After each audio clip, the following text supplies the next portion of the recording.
કોંગ્રેસ આમ આદમી પાર્ટી ગઠબંધન પર પ્રેસ કોન્ફરન્સ, ગઠબંધન અને સીટ વહેંચણીની થશે ઔપચારિક જાહેરાત. ગુજરાત, દિલ્હી, ગોવામાં ગઠબંધનની થઈ શકે છે જાહેરાત. લોકસભાની ચૂંટણીને લઈ ભાજપની દિલ્હીમાં બેઠક, જેપી નડ્ડાની અધ્યક્ષતામાં મળશે મહત્વની બેઠક. તમામ રાજ્યોના પ્રભારી, સહપ્રભારી રહેશે હાજર.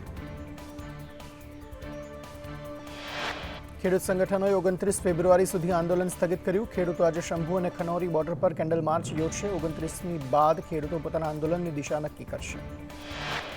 ઓખા બેટ દ્વારકા વચ્ચે ફેરી બોટ બંધ કરાઈ. સુરક્ષાના હેતુને ધ્યાને રાખી બંધ કરાઈ ફેરી બોટ. આવતીકાલે પીએમ મોદી કરશે સુદર્શન બ્રિજનું ઉદ્ઘાટન. વંથલી નગરપાલિકા પર વીજ વિભાગનું 3 લાખનું લેણું. વંથલી નગરપાલિકાની સ્ટ્રીટ લાઇટનું વીજ જોડાણ કપાયું. અનેક વખત વીજ બિલ ભરવા નોટિસ આપી છતાં ચૂકવણી ન થતા કાર્યવાહી. વડોદરામાં ભાજપના પૂર્વ કોર્પોરેટરને મળી ધમકી. દાદુ ગઢવીને જાનથી મારી નાખવાની ધમકી મળી. દાદુભાઈ 2005થી 2015 સુધી હતા કોર્પોરેટર. પીએમ મોદી આજથી 2 દિવસના સૌરાષ્ટ્ર પ્રવાસે. પીએમ 2 દિવસમાં 2 જાહેર સભા, 2 રોડ શો કરશે. રાત્રે 8 ને 10 કલાકે જામનગર આવશે.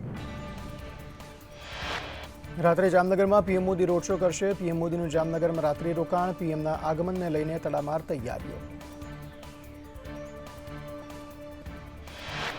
બિલ્કિસ બાનો કેસમાં વધુ એક દોષિતને હાઈકોર્ટમાંથી પેરોલ. ગુજરાત હાઈકોર્ટે રમેશ ચંદણાને 10 દિવસના પેરોલ આપ્યા. ભાણેજના લગ્ન પ્રસંગમાં હાજર રહેવા માટે પેરોલની કરી હતી અરજી. આસામ સરકારનો મોટો નિર્ણય. મુસ્લિમ વિવાહ અને તલાકનો કાયદો નાબૂદ કર્યો. કેબિનેટની બેઠકમાં લેવાયો નિર્ણય. જતા જતા ઠંડીનો નવો રાઉન્ડ શરૂ. રાજ્યમાં વધુ ઠંડીનું જોર. 7 શહેરોમાં લઘુત્તમ તાપમાન 14 ડિગ્રીથી નીચે. આજે અને આવતીકાલે રહેશે ઠંડીનો ચમકારો.